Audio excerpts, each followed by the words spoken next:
Hi, it's Andrew from Grow Tropical MK, and welcome to my October tour, which I also believe is my peak growth tour. What I'm going to do is just show you some of the plants that I feel have fared very well this year, and others that have perhaps not fared as well. Starting with the Ensettes, looking absolutely brilliant, pushing out new leaves all the time. We've had a couple of days where it's reached just 2 degrees this year, however unfazed. It's beautiful Phormium here in 2022-2023, the winter. These pretty much got leveled to the ground, and all throughout 2023 and most of 2024 they have looked rubbish. Apart from now, it's really showing off its colours. Rather than leave this out over winter, although apparently hardy to -8, I will be bringing it into the greenhouse. My Indian bean tree, pushing out new leaves here, but also looking like it's trying to get rid of some old ones. So this will shed all these fairly soon, I should imagine. I'm planning on planting this in the ground next year, although they do have quite an extensive root system. I'm going to keep it under control by attempting to keep it as a standard tree, which means chopping off this bit here, keeping the trunk here, and coppicing it at the top here, to allow for like an umbrella type foliage on one main trunk. And apparently with this particular tree, doing this will make the leaves bigger and bigger each year, so it's the right thing to do. So much colour in October, probably the most colourful month in my garden. Got the salvias, which have been pumping out flowers since about May time, maybe a little bit earlier. Same case with the lobelia here.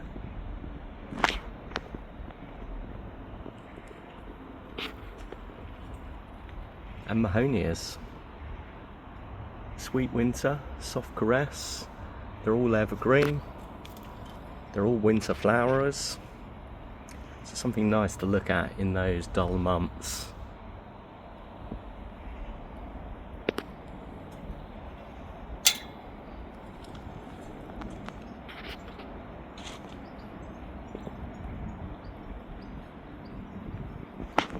Definitely planted my cannas a bit late this year.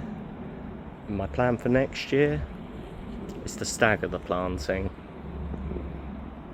We've got these 2 Canna Dark Nights that look like they're going to put out another flush soon. In fact, they definitely are. You can see it's just peeking out at the top there.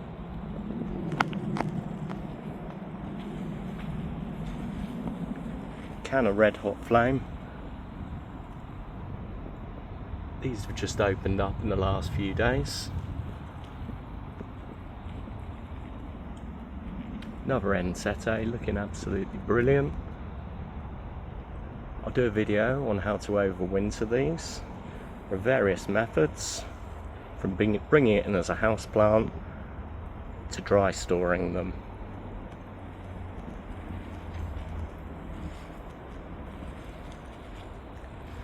With these Dark Nights, I did notice they're starting to spread their bulbs a bit, so I'll be looking to collect them. And also the Red Hot Flame down there. The bananas, the Musa Basjoo has produced these pups at the bottom. And there's another one there. I'm going to move this Musa Basjoo into a more sheltered position, because I don't think it likes it on this corner location. I'll have to think of something else to put here, because this is one of those focal point areas in my garden. Mangave. Although apparently hardy to -5, it's looking a bit mushy at the bottom. So this is something that's going to be coming out and put into the greenhouse. And Crocosmia have finished flowering. The ones that are in the sun have anyway. Whereas ones that are in a shadier location are still flowering. So my tip with Crocosmia, plant them in the sun, plant them in the shade, and you'll be able to eke out that flowering for that little bit longer. Yucca Rostrata. When I first planted these, I was under the impression they were just not very hardy at all. However, I found them to be super hardy, managing to get through a week of -8. I've even got some seedlings that I've managed to get through a -5. Lovely colours on the corner here.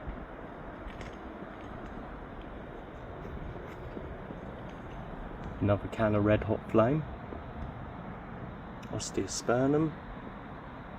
Again producing these wonderful flowers.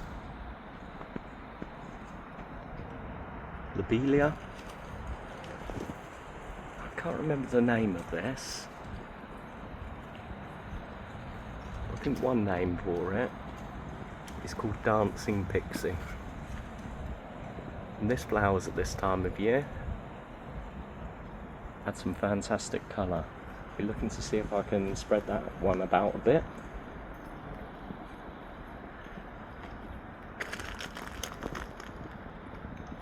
This Rex is doing particularly well, nice and colourful. Some of the ferns are evergreen. I can't remember which ones in particular. I'll be keeping an eye on them. I want to surround this raised bed area with evergreen look ferns. Perhaps keep some of the ones that die back over winter in other areas of the garden. Mine is Merlot. Solid performer. Keeps his colours all year round. Potentially darkens off in the winter months. Great colours when they flower. Couldn't recommend them enough, really.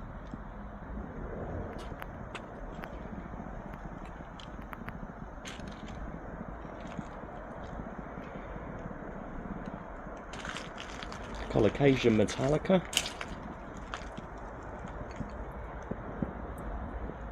Looking great. Seems to be unfazed by these low temperatures also. I don't know what it would be like when it hits the minuses. I may see, or I may look to dig it up a bit quicker. Under here you can see it's producing new ones. There's Fatsia Polycarpa under here.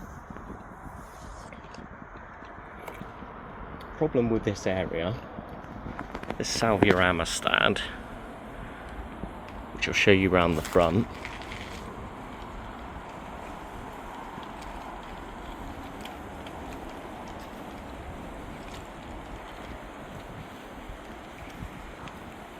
Takes up an awful lot of this raised bed, and I'm struggling to see some of the plants that are underneath it. My newly formed drainage moat at the front. But yeah, we'll just have a little look under here. Got some Hucheras. Not really a fan of this one. Doesn't have good colours in the summer.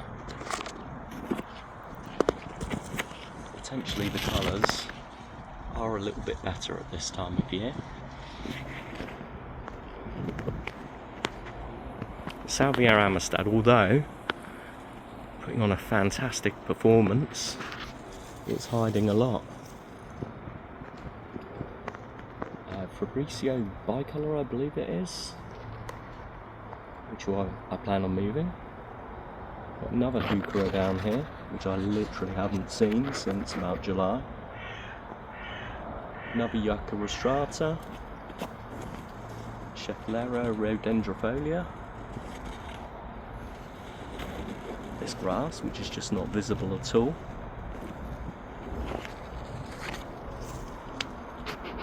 So what my idea is to redefine this tropical style border a little bit more than it is by putting more plants in the right places, finding a focal point at the front here which can also act as a privacy screen from certain angles in my garden.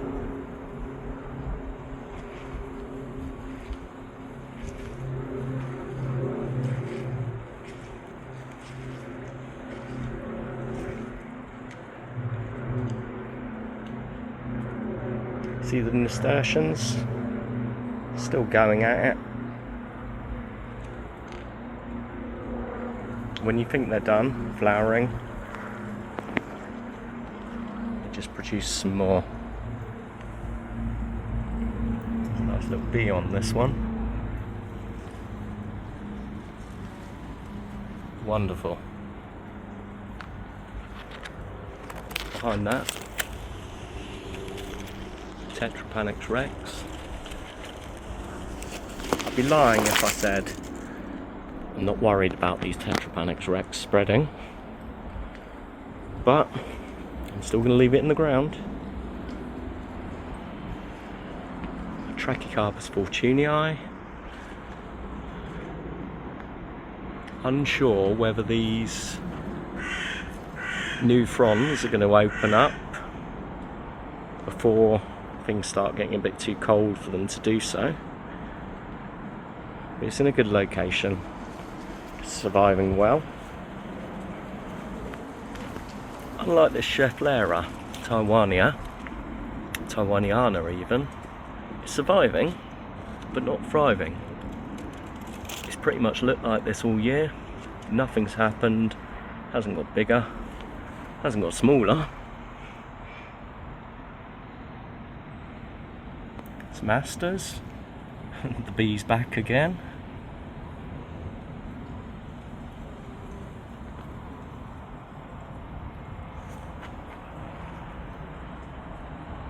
And this is chocolate mimosa.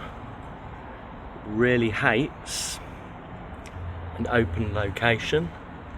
And it's been doing much better in this more coveted location. Fatsia's at the back.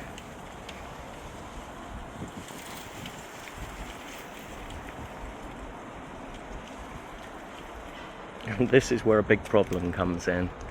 There's a couple of strands of grass, variegated grass, that I planted earlier on this year. Not expecting much because I got nothing from it the year before. Now it's spreading all over the place. So this is probably the last tour before I make some big changes. And the first change is going to be digging up this so as it doesn't spread throughout this whole raised bed here. Love the Salvia Amistad, just kind of appearing at all angles here.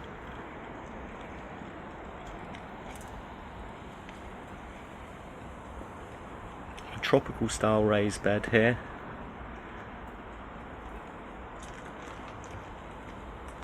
With just lots of geraniums, begonias that have come back from the previous years.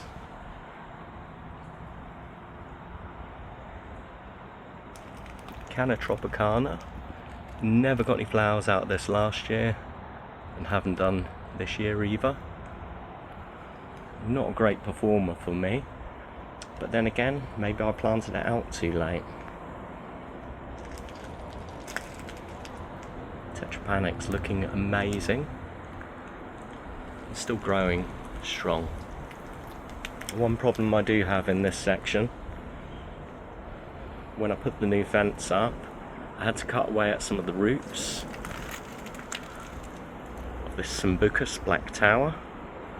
And unfortunately, my Pseudopanex crassifolius, and what happened is one side of it has lost all its leaves and appears to be dead, whereas this side seems to be still living. I am hoping that this will be here for me next year.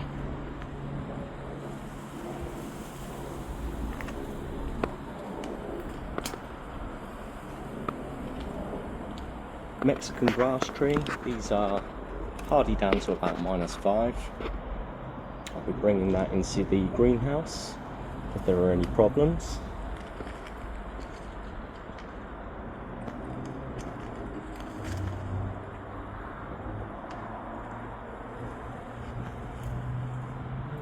It's a peony. Unfortunately, at the beginning of the year, I trod on it, snapped it in half, so I never got to see what colour the flower was going to be. And I think it may be a white type of colour. So depending on how tropical it looks, it may be rejected from the main garden here.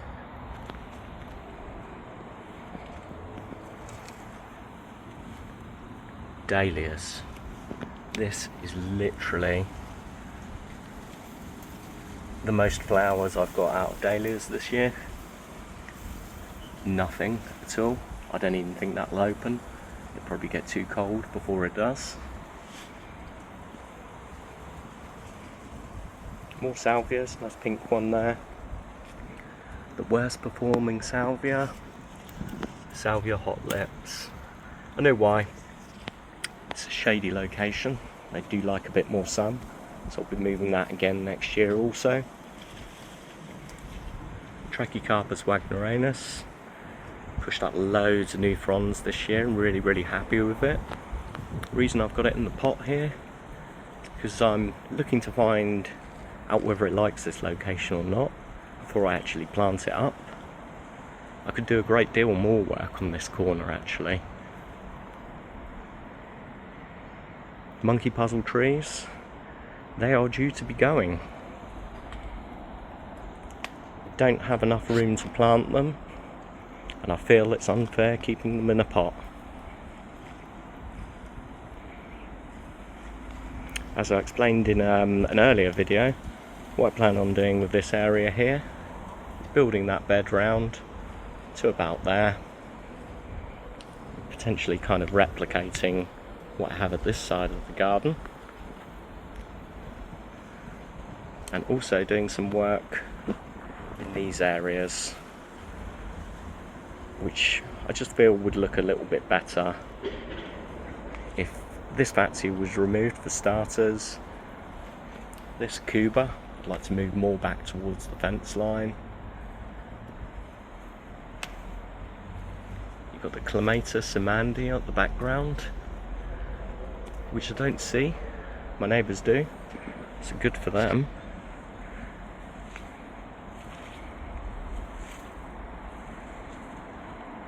It's the time of year where the laurel starts to flower.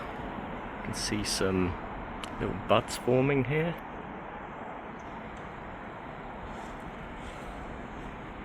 I can't remember the name of this, but some nice berries. Cordyline Charlie Boy. Mentioned this one previously as well. It's definitely something that's going to come into the greenhouse over winter. The reason for this, the green one's definitely the most hardy, but they're not that hardy.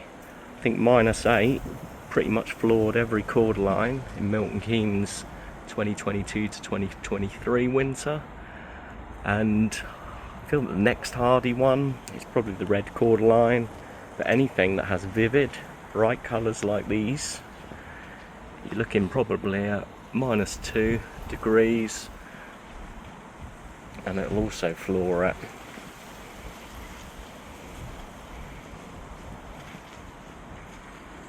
Strange really, this Ensette is in a pot and is twice the size as the one in the ground.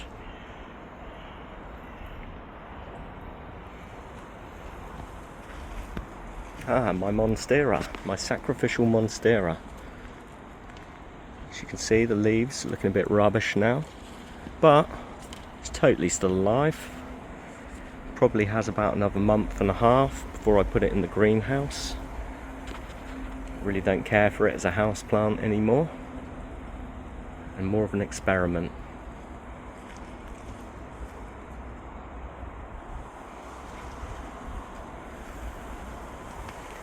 So I think that pretty much concludes the tours of the garden as it is looking now.